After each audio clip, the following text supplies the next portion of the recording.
Madhva Gaudiya Vedanta perspective. Madhva Gaudiya Vedanta is also called the Chaitanya Vaishnavism popularly. So basics of Panpsychism already it was discussed in detail in the morning. So I will not go through this all. And I'm assuming that everyone in the room is aware about the physicalism, the limitations, the micropsychism, cosmopsychism, the combination problem, individuation problem. What I'm doing here in my paper is I'm taking panpsychism as a whole, and I want to address the universality or unity of consciousness, which takes care of the universal consciousness. At the same time, I want to address the subjectivity or the individuality of the consciousness. So I treat this problem as CIB, a different problem which I am defining here. I am not going to the micropsychism or cosmopsychism way, because the metaphysics or the ontology of Gaudiya Vaishnavism is such that uh, it bypasses this and directly addresses the universality and individuality of the consciousness. And I'm taking my liberty to address panpsychism through a non-advaitic perspective. Dr. Anand Vaidya started this thing. Before this, whatever address to the consciousness or panpsychism was done, it was mainly from an Advaitic perspective. Dr. Anand Vaidya was, as far as I know, was the first person who addressed it from a non-Advaitic perspective. So I'm taking my liberty to go ahead further and trying to approach this individuation problem or the combination individuation problems, the CIV, which I'm defining here from a Mahatma Gaudiya Vedanta perspective. So before I address from the Mahatma Gaudiya Vedanta perspective, I want to first explain the metaphysics and ontology. How does it work? So in Gaudiya Vaishnavism, these are the five fundamental elements. When I say fundamental, I say this is something which is the most fundamental reality which cannot be reduced down to anything further. So Ishwar, Jiva, Prakriti, Kal, and Karma. These are considered the five fundamental properties or fundamental elements, Tattva. Now, in this, only Prakriti is something which is physically perceivable, and whatever we are seeing around the world is the transformation of Prakriti. Where when it comes to Ishwar and Jiva, they are inferred, they are not, we cannot know them by perception, but we know them by inference. And same thing about Kala and Karma. So how does it function? Uh, Lord Narayana lying in a causal ocean, when he exhales, then the whole lump of the gross Prakriti comes out from the pores of his body, and the whole lump of the material nature is called Pradhana. So that Pradhana element consists of the three modes, the mode of goodness, passion, and ignorance, Sattva, Rajas, and Tamas, which is the whole lump of matter in the beginning of creation. So, but that lump cannot transform itself. It needs some intervention. When Narayana glances over that that lump of Pradhan or Prakriti in the beginning, then it transforms into Mahat Tattva. And the glance of Narayana is have that these separate elements of Jiva, Kala, and Karma. So that's how Jiva, Kala, Karma combined with Prakriti or Pradhana makes Mahatattva. And this Mahatattva, then further Mahatattva gets divided into infinite small or big lumps for us. Each lump comes and converts into one Brahmanda, one universe.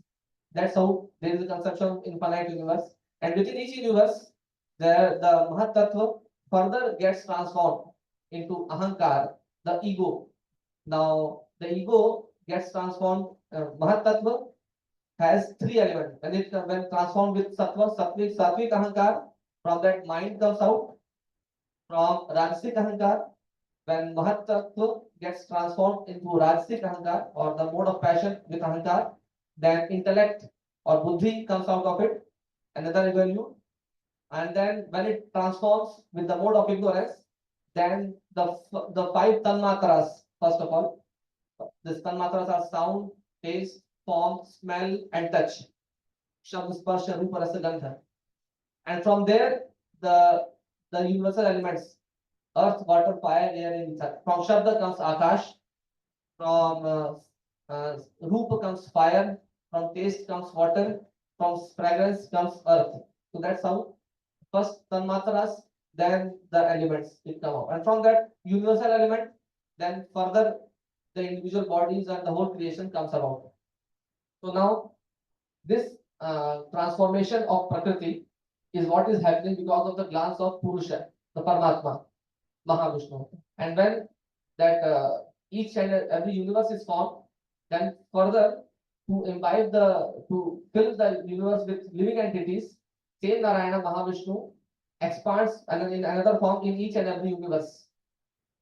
And in each and every universe, he is called another name by the name Garbhodakshaya Vishnu, or the Vishnu which is lying in the ocean beneath, in the womb of the universe. Each universe is considered a womb, and each womb, the Vishnu who is lying in the beneath each universe is called Garbhodakshaya Vishnu. And from him, all the living entities comes, and first is the Brahma. And Brahma does gives embodiment. Brahma does the actually embodiment of all and every universe, for all the living entities. So now this Mahat, when we talk about the subtle body for each and every living entity, then it has four kind of elements. Bhagavad Gita talks about man, buddhi, and ahankar, mind, intellect, and ego. But when we talk about Srimad Bhagavat, it talks about another element called chitta. The chitta is the direct transformation of Mahatattva. So it is more subtle than mind, intellect, and ego, because Mahatattva gets transformed into, as I had discussed in the beginning, Mahatattva actually gets transformed into mind, intellect, and ego. But Mahatattva directly, when it is represented in the body of each and every person, it is chitta.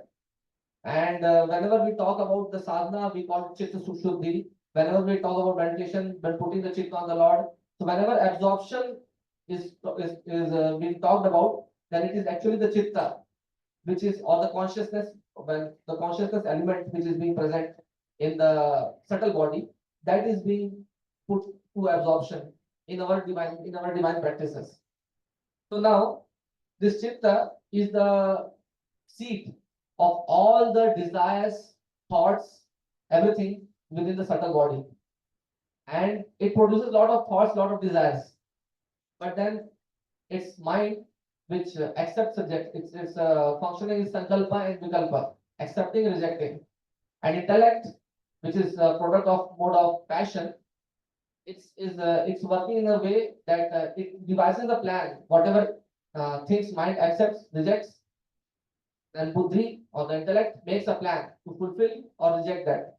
Although we talk about chitta shuddhi, if chitta shuddhi happens, then the pure desires will come out, and purity of the thoughts, purity of the actions will happen. But till the time a jiva is bound up by subtle body, he has to take care of the different rajagunas and rajaguna, tamaguna, sattva, and strike a balance within that. So when we talk about individual living entity, jiva and Ishvara, these are the only two conscious elements in the five basic elements within Madhva Gaudi Sampradaya. All other elements does not possess consciousness. Even Prakriti is inert. It functions, but then it is only perceivable object, but then it is inert. Only Jiva and Ishvara are considered conscious, and they have the seat of consciousness. So fundamentally, when we talk about consciousness within the Gaudiya Vaishnavism, it is dual. Now that's why I term that as Madhva Gaudiya Vedanta, because this Gaudiya Vaishnavism has a historic as well as philosophical connection with the Madhvas, Madhva Sampradaya. The prominent philosopher of Gaudiya Vaishnavism is Sri Chaitanya Mahaprabhu. His guru was Ishwar Puri, and guru of Ishwar Puri was Madhavendra Puri. So this Madhavendra Puri was initiated in Madhva Sampradaya earlier, and he was initiated in a place called Pandharpur in Maharashtra, where a Madhva Sannyasi gave him the Diksha, and then he came to Bengal, where he started practicing, and he was the actual founder of Gaudiya Sampradaya. But then the most important propagator was Sri Chaitanya. So then Sri Chaitanya is known popularly as the founder of Gaudiya Vaishnavism.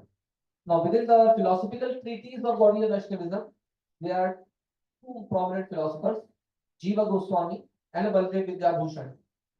So, there are many other acharyas, but then philosophical treatises of both of them are considered the masterpiece in the Sampradaya of Gaudiya Vaishnavism. And Jiva Goswami has written Shad Sandarbhas, the six philosophical treatises for the Gaudiya Vaishnavism. In that, he discusses all the metaphysics and ontology. And he also comments upon few or almost 150 to 200 Brahma Sutras, which are total 555 in number. But then for some time, there was no commentary available on the Brahma Sutras within Gaudiya Vaishnavism. Later on, Baldev Vidyabhushan, another scholar, came within the Gaudiya Vaishnavism Sampradaya, and he was the one who completely commented upon all the 555 sutras and made it a complete Sampradaya. At that time, any Vedantic tradition would not be considered complete unless they have commentaries on Prasthanatari, the three philosophical treatises. Shruti Prasthan, which is Vedanta Sutra or Brahma Sutra, Smriti Prasthan, which is considered Bhagavad Gita, and Nyaya Prasthan is the Vedanta Sutra, Shruti Prasthan is are the Upanishads. So we had uh, commentaries of Upanishads and Bhagavad Gita, but there was one commentary on Brahma Sutras which was missing, which was done by Baldev Vidyabhushan. So then that's how this Brahma Madhva Gaudiya Sampradaya, this Madhva Gaudiya Sampradaya comes into picture. So when we see the inclination or the philosophical doctrines in this Madhva Sampradaya, we or the Gaudiya Sampradaya, we found that there is a striking similarity. Of course, there are differences, but one of the strong position where both Madhvites and Gaudiyas converge is the position of Jiva and Ishvara. They stand for absolute dualism, absolute duality when it comes to. And what is Achinta Bheda then, which I am going to discuss next. Achinta Bheda, which is popularly, the Gaudiya Vaishnavism is called, popularly called Achinta Bheda Bhedvar. So let us come to this. As I told that philosophical treatise of Gaudiya Vaishnavism consists of two books. Jiva Goswami's Shad Sandarbhas, six Sandarbhas, and Baldev Vidyabhushan's Govinda Bhashya or commentary on Brahma Sutra. Now, this word Achinta Bheda Bhed does not come in Baldev Vidyabhushan's Govinda Bhashya. It does not come in the Shad Sandarbhas, but it comes in the commentary to the Shad Sandarbhas by Jiva Goswami himself. So Jiva Goswami has written his own commentary on the Shad Sandarbhas, and the name of the commentary book is Sarva Samvadini. Sarva, Sarva, it means the book which talks to all. Sarva Samvadini. So now that commentary, there the word of Achinta Bheda Bhed comes. And that too, this word comes only twice. In the entire commentary, this word comes only twice. And the context and the discussion where this term of Achinta Bheda Bhed is coming in the Sarva Samvadini commentary by Jiva Goswami is Swarupa Shakti and Shaktiman and Karya Karan. Swarupa Shakti is the internal energy of any person or even God, and the effect and the cause. Let me explain this. That we all human beings, we have inherent heat in our body. That heat of our body cannot be separated out of our body. But then for all practical purposes, we say that our body has heat. But the separate existence of the bodily heat and body cannot be thought of. So that is something what is Sarup Shakti and Shaktiman. Like our bodily heat is Sarup Shakti of ours. Similarly, for God or Narayana, the Sarup Shakti is the internal potency. That is also called Antaranga Shakti. So that is what is inseparable, that cannot be thought of separate from God. There, the relationship between them is Achinta Bheda Bhed. That's what first place where Jiva Goswami says. Another place, the effect and the cause. The cause and effect. We all know here the cause effect relationship. Satkaryavad principle. So there, Jiva Goswami says the effect cannot be thought of independent of the cause. And the effect and the cause also have the relationship of Achinta Bheda Bhed. So these are the two places where he mentions what is actually Achinta Bheda Bhed. When it comes to Jivatma and Paramatma, be it Jiva Goswami, be it Baldev Vidyabhushan, or be it Madhvacharya, they talk about absolute distinction. In the Bhagavad Gita or Shat commentaries, wherever we pick up, whenever even Jiva Goswami talks about the three kind of energies, Antaranga, Bahiranga, Tatastha, he says actually Jivatma is Bahiranga Shakti only, the external potency of the Lord. However, because it has some extra potency of consciousness which distincts it from the Prakriti, which is dormant or inert. So that's why sometimes we, for all practical purposes, we treat Jivatma as Tatastha or marginal potency. Though being external, the Sanskrit phrase which comes out is Amshatvya Bahirangatvam. In Priti Sandarbha he mentions, being an Amsha of the Lord, still it has the potency of Bahiranga or external potency. So Jivatma, it is not Karya Karan of the Lord. It is not. It does not come out of the Lord, but then it is stringently. It is amazingly dependent upon the Lord. For all functions of Jivatma, it cannot function unless there is a presence of Paramatma. And for that, he gives example, but in limited sense. Jiva Goswami says, sun and sun ray. The rays of the sun cannot be thought of independently of the sun. Similarly, Jivatma cannot be thought of independent of Paramatma with a limited sense that sun ray originates also from the sun, but Jivatma does not originate from Paramatma. All and for that he quotes from Bhagavad Gita where Krishna says, "Never was a time when you did not exist. Never was a time when I did not exist." It comes in second chapter. You have Krishna says to Arjuna that never was a time when you did not exist. Never was a time when I did not exist. Only thing you have forgotten, I remember them all. So when Baldev Vidyabhushan talks about the Amsha, Jivatma being Amsha of the Lord, he says the example of Venus and the moon. I don't know this, whether today also we use this example or not, but maybe in his time, in his contemporary time, this example was used. He says that Venus is considered to be 100th part of the moon. Why do we consider Venus as 100th part? Because it has similar effulgence, similar glare, but very reduced quantity. Similarly, when we consider Jivatma as Amsha of the Lord, because they have similar nature of Sachidananda, but then literally they are Sajatiya of same category. There is a categorical similarity, but not ontological. Actually, Jivatma is not coming out of. They don't have Jivatma does not originate. So that's how it comes when especially in the commentary of Bhagavad Gita where Krishna says Jivatma is my Amsha, Mame Amsho Jiva Loke, Jiva Bhuta Sanatana. So there, when Baldev Vidyabhushan is mentioning this example of Venus and Moon, in what sense Krishna is saying Amsha? So when we talk about Achinta Bheda Bhed in Gaudiya Vaishnavism, in the writing of Jiva and Baldev, although later sometimes I have seen in some other acharyas in the contemporary times, they have taken Achinta Bheda Bhed to mean the relationship between Jivatma and Paramatma as well. But when we go to original text of Jiva and Baldeva, then such Achinta Bheda Bhed relationship between Jiva and Paramatma does not take place, is not seen at all. Now, Shakti Parinamvad is another concept on which this Gaudiya Vaishnavism is based. Parinamvad, I hope all of us know, the philosophy of transformation. The world is a transformation, and Vivartavad is called something with it does not happen. So Satkaryavad, within Satkaryavad there is Parinamvad, and Shakti Parinamvad, what it says that this whole world is a transformation of energy of Narayana, Bahiranga Shakti of Narayana. Another thing before I go to that, Jiva Goswami also says that this Jivatma is Ansha of Jiva Vishishta Brahman, the Jiva Vishisht Brahman or Jiva Vishisht Paramatma. Jiva and Baldev, they use Paramatma and Brahman interchangeably in their writings. Why? Because Madhvacharya in his Brahma Sutra Bhashya, he establishes that the primary meaning of any name which comes in our Puranas or Upanishads is Narayana.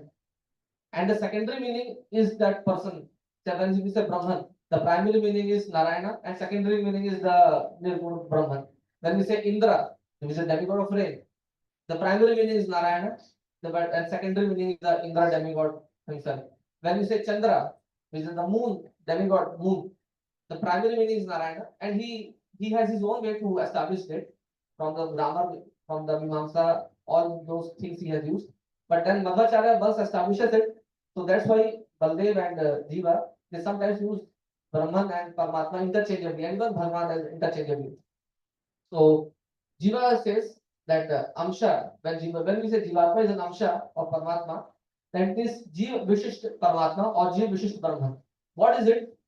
As I told in the beginning of the creation, Jivatmas, Mahavishnu glanced towards the Prakriti, and then there was Mahat Tattva. That was a mixed state, or Mahat Tattva literally means the greatest, the biggest, or Mahan, or the most power of all material nature. So that has the mixed state of Prakriti, Paramatma together. When Mahavishnu exhales, everything comes out. When Mahavishnu inhales, then whole cosmic creation goes back into the body of Mahavishnu. So that is a mixed state. In that, we can consider that Jiva is coming out, or Jiva is an Amsha of Paramatma. But when we talk about Purna Paramatma or Shuddha Paramatma, then Jiva is not Amsha of that. And just now, Aviva quoted the shloka, Purnamada, Purnamidam, Purnat, Purnamudachyate. When that person is, that Supreme is complete whole, and this word which is coming out of him is also complete whole. When this complete whole comes out of that complete whole remains as it is, complete, that absolute and complete. So Jiva is not the Ansha of the Shuddha Paramatma or Shuddha Brahman, but it is the Amsha of Jiva Vishishta Paramatma or Jiva Vishishta Brahman. The Brahman or Paramatma, which has the attribute of Jivatma conditioning in that stage of just before creation. Just before creation is about to start, that state, just before creation, it has the attribute of Jivatma.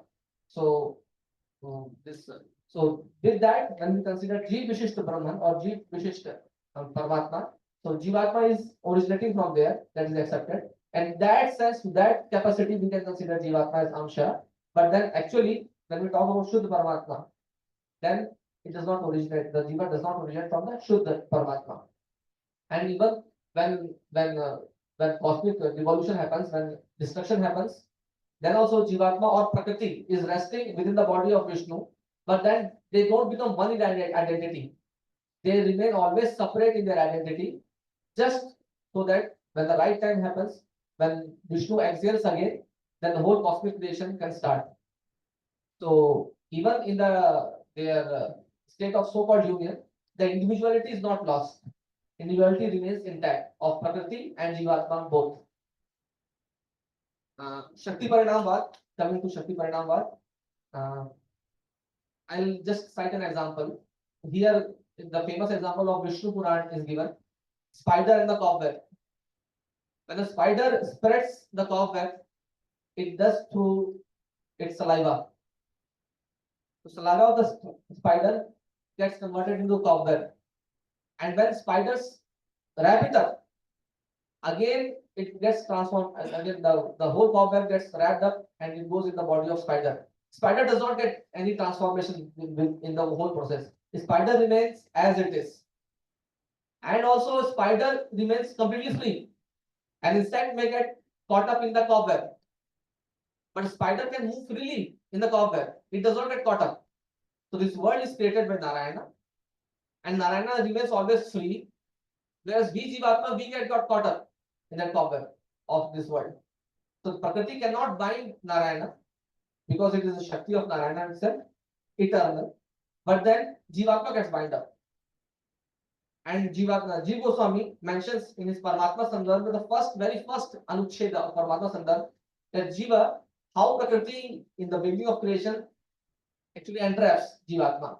Jivatma sees the Prakriti, and Prakriti designs an Antahkarana, which is very customized for Jivatma. And Jivatma cannot just refuse it. For example, we all are wearing some clothes of our choice, our fittings. Once we like it, we purchase it, we wear it. So, our Prakriti, what she does, she makes such a antahkarana for each and every Jivatma that just Jivatma cannot refuse. Sees and sees that I am not Jivatma, Shuddha Jivatma gets caught up in that antahkarana and then starts considering that I am this. He forgets his real identity and starts identifying with the new identity of being this something new entity, subtle body or antakaran plus jivatma. So that's how jivatma gets caught up in this material world. And where exactly Madhvites and Gauriyas we differ on this point, uh, which is apparent contradiction or apparent differences. We say that Brahman or Narayana is nimitta karan or the instrumental cause as well as material cause of this world. Whereas Madhvacharya says that Brahman is only instrumental cause and Prakriti is the material cause of this world. And Gaudiya say, but Prakriti is also coming out of Narayana. It is energy of Narayana only. So that's why Narayana only remains the material cause. But then, in all practical purposes, whenever we see in this world, for example, this table, material cause is wood. Wood has got transformed. So that's why Madhvacharya cannot accept that any transformation can happen in Narayana. We should not treat Narayana as material cause because material cause undergoes transformation, but instrumental cause doesn't. So this example which comes in spider and the cobweb, spider is the material cause also, instrumental cause also, but then spider does not get any transformation in the process of creation. This example was quoted. In modern context, we can see any big billionaire businessman, he has his bank balance of 2000 crores, and when he establishes a new factory setup, then the bank balance gets transformed into a factory. So same energy, one form of energy getting transformed into another form of energy, but the person remains intact. So when we talk about material cause, efficient cause, there abhit nimitt upadan karan. Now coming to the consciousness theories. Sorry, just Yeah, to yeah. heads up, 3 minutes left. Yeah. I'm going to. So consciousness is fundamentally dual in Paramatma, Jivatma, and this uh, asymmetric relationship between the Paramatma and Jivatma consciousness within Gaudiya Vaishnavism takes care of the universality as well as individuality of the consciousness. Universality because Paramatma has access to all the consciousness of all the Jivatmas, but the Jivatmas does not have access to the consciousness of Paramatma or any other Jivatma. This is the asymmetric relationship which exists. This is how the dual consciousness theory of Gaudiya Vaishnavism takes care of the unity and individuality. Shakti, Antaranga Shakti, I have already mentioned Antaranga, Bahiranga, and Tatastha in detail, so I'm not going to read it further. Further research areas could be Prakriti Jivatma Paramatma interaction, which can be further discussed and elaborated. And it is one of the area of research within Gaudiya Vaishnavism perspective, how it happens exactly. It's, I think, in future research, I'll cover on that. Thank you very much. Thank you.